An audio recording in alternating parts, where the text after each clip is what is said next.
They've arrested more than 11,000, including cartel members, drug smugglers, and cop killers.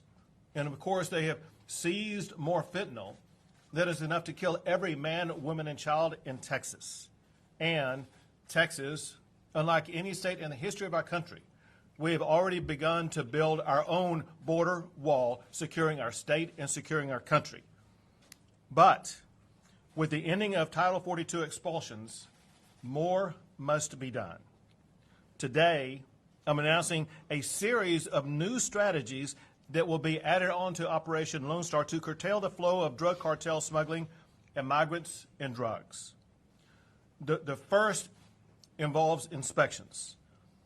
A zero-tolerance policy for unsafe vehicles for smuggling migrants across the border is being implemented immediately.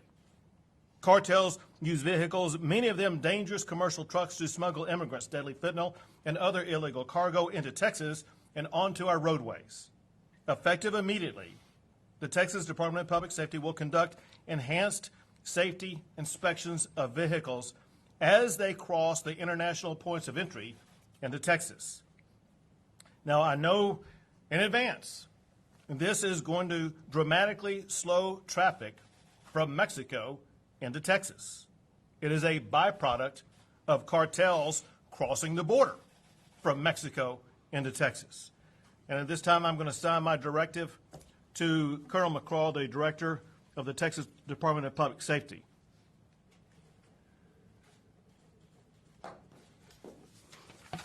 To get that project underway immediately for the zero tolerance and the inspections that will be taking place. Second, to help local officials whose communities are being overwhelmed by hordes of illegal immigrants who are being dropped off by the Biden administration, Texas is providing charter buses to send these illegal immigrants who have been dropped off by the Biden administration to Washington, D.C. We are sending them to the United States Capitol, where the Biden administration will be able to more immediately address the needs of the people that they are allowing to come across our border. To get that going, I'm going to sign a letter to Chief Nim Kidd with the Texas Division of Emergency Management, who will be in charge of this operation.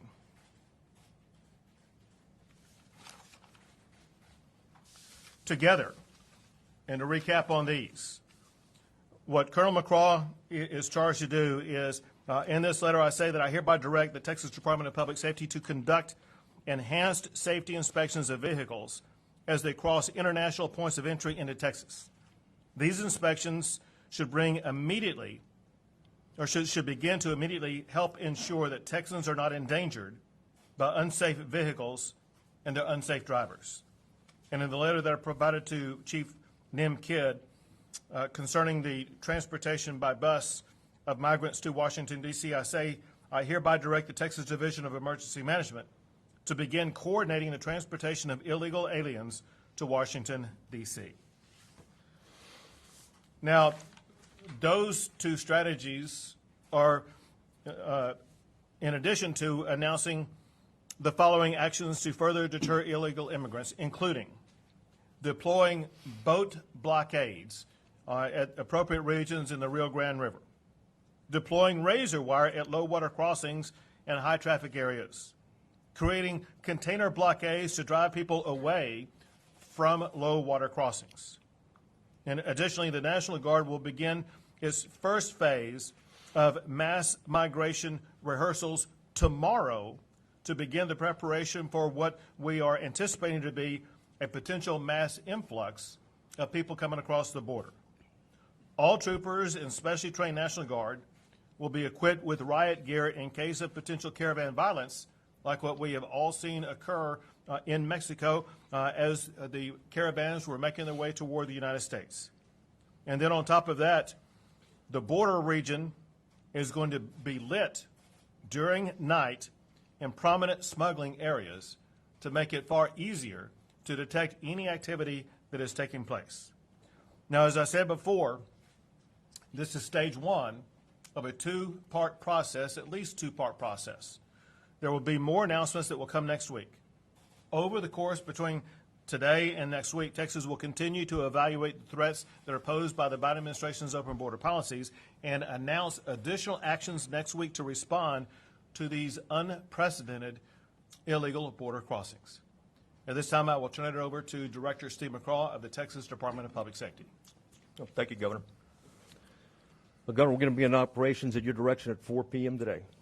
Excellent. We've got 28 roadway locations that cross into Texas, and we're prepared to launch operations in each of those locations. Thank you. Right, sir. Commercial vehicles, trucking industry is vital to our economy. It's vital to our way of life. And the majority of operators and owners comply with regulations that relates to safety regulations. That's vitally important because of their impact on Texas roadways and impact on Texas lives. The cartels could care less about that. They don't care about lives. They don't care about how many people they poison. They don't care how many people they kill. They care not. And they're not afraid of violating, and they have and will continue to do so, motor vehicle carrier laws, commercial vehicle enforcement laws.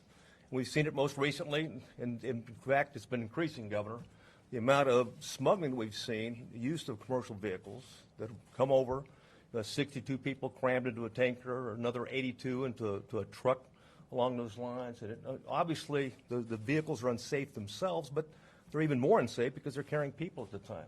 And the cartels have made it very clear to these drivers, you don't give up to the police. You immediately try to flee from the police. You get these things called bailouts, where the driver leaves and the vehicle continues on. It risks the lives of not only the people that are on board, but also the community. And these continue to happen. Now, in Texas, we have over 285,000 registered commercial vehicles. And Customs and Border Protection reports that they receive across those 28 roadways we talked about, 4.8 million commercial vehicles a year that enter Texas. That's an important point to note because as we've been informed by our DHS counterparts, they're projecting that these numbers are going to vastly increase. That as a result of that, the elimination of Title 42, they're expecting numbers that are so high that they've, and we're already at a record high for Texas history right now in terms of apprehensions. And in anticipation of that, we expect the cartels to do as they've done before when Border Patrol is taken off the line, is fully exploit that, including not between the ports of entry, but at the ports of entry, Governor. So here's an opportunity, based on your leadership, to be proactive, to do what we can to deter, unsafe commercial vehicles onto our roadways. And as we've mentioned, we began operations at 4 p.m. today. Thank you. One of the concerns that was raised today by local officials is a concern that we've heard repeatedly, and that's the concern that Colonel McCraw raised about bailouts. This will address those bailouts, so it will not completely solve them, but it should go to reduce the number of bailouts that we are experiencing here in the Lone Star State.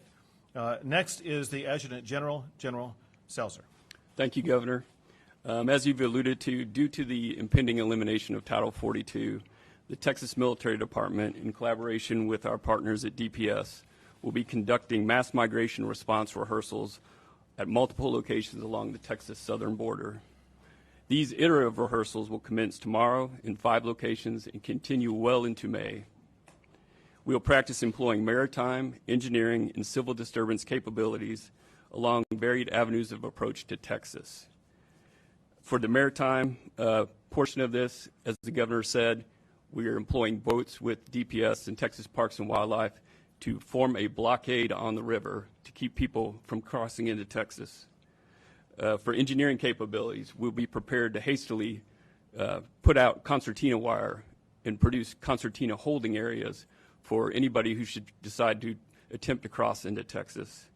And then lastly, our civil disturbance capabilities will be in full force to have a non-lethal means of blocking people from entering the state.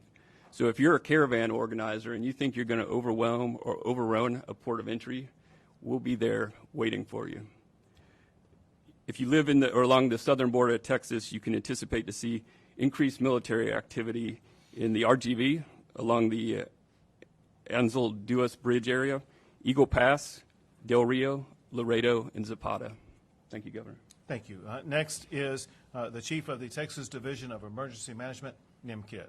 Thank you, Governor. Our team has already begun communication with our local officials to identify pickup location points. Resources have been ordered, and we'll be ready to implement our part of this plan tomorrow morning. Great. Thank you.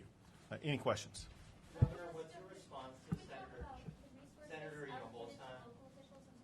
Go ahead. Can you talk about the resources allocated to local officials? I'm sure that you heard from the mayor in McAllen, and we've had issues with capacity once migrants are released into the cities, and we have run out of shelter at least over summer. Are resources going to be allocated to address that? So in part, in response to what the state is doing concerning addressing border-related issues, there has been funding that has been made available to some local officials. One thing that we are making available, I think you mentioned the mayor of McAllen, is that right? One thing that we are making available to the mayor of McAllen, as opposed to McAllen having to shoulder the burden and cost of dealing with the incredibly large number of migrants that the Biden administration is basically just leaving there in McAllen. Texas is now offering the process of being able to deploy and move all those migrants by bus to Washington, D.C. Governor, Thank you. The inspection points, what will that look like? How close to ports of entry will they be? And from a constitutional standpoint, why is it legal?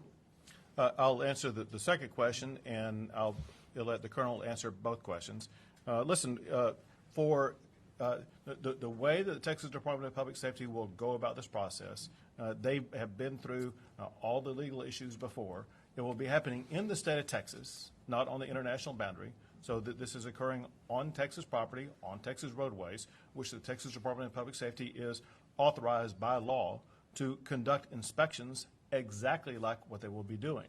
They will conduct them in a way that will ensure that there will be no constitutional issues that can validly be raised against it.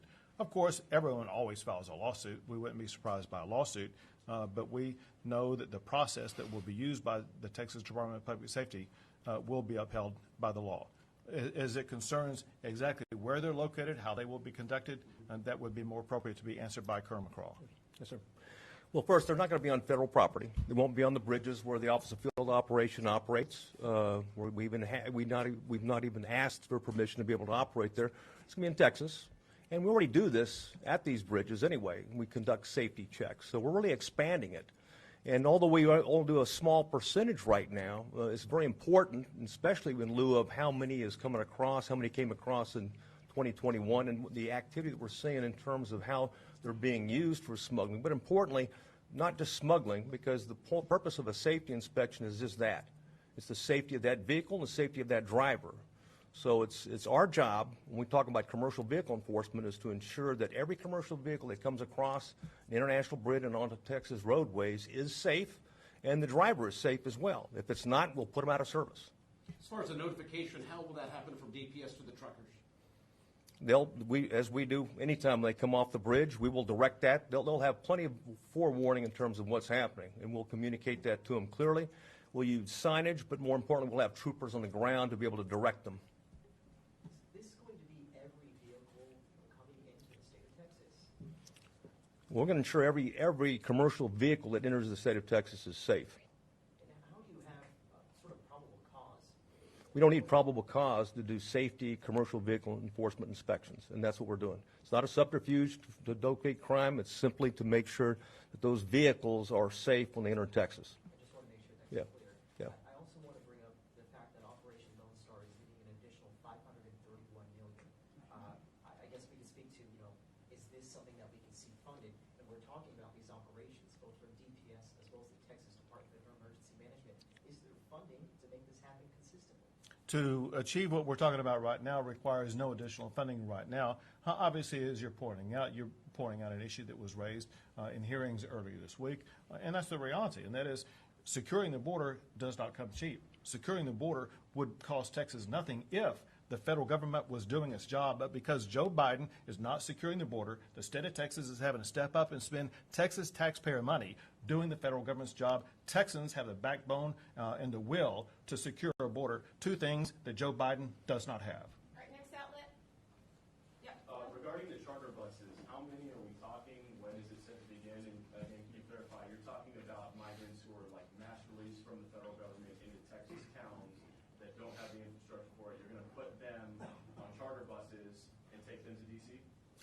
I'm going to answer the latter part and let Chief Kidd answer the first part. Yes, so the Biden administration, as we speak, With the current numbers, even before the elimination of Title 42, they've been dumping large numbers of migrants in cities up and down the border, leaving the cities to grapple with challenges they don't have the capability of dealing with. They themselves have been putting these migrants on buses to San Antonio.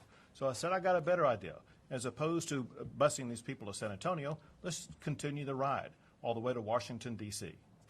How can you do that? Hold on a second. He gets to respond to the first part of the question. Thank you. The first part of the question, the long answer is, in past disasters, we have pulled up to 900 buses for operations to do evacuations. We will use as many buses as we need to follow the governor's direction to get this done. Two more questions. Is there a place in D.C. that you all are planning to send these migrants to? Is there a designated area you guys have in this plan? The first location will be the steps of the United States Capitol. All right, last question. Governor, there was reports today that you would declare an invasion and deputize National Guard and state troopers. You didn't mention that today. Is that something that you have planned to do in order to send migrants back across the border? Well, first I got to tell you got to question your sources because apparently they're not good. But secondly, what I'll tell you largely speaking, and that is, as I pointed out earlier, there will be more announcements next week where Texas is evaluating every tool that we can possibly use to make sure that we're doing everything we can to secure the border, period. All right, thank you guys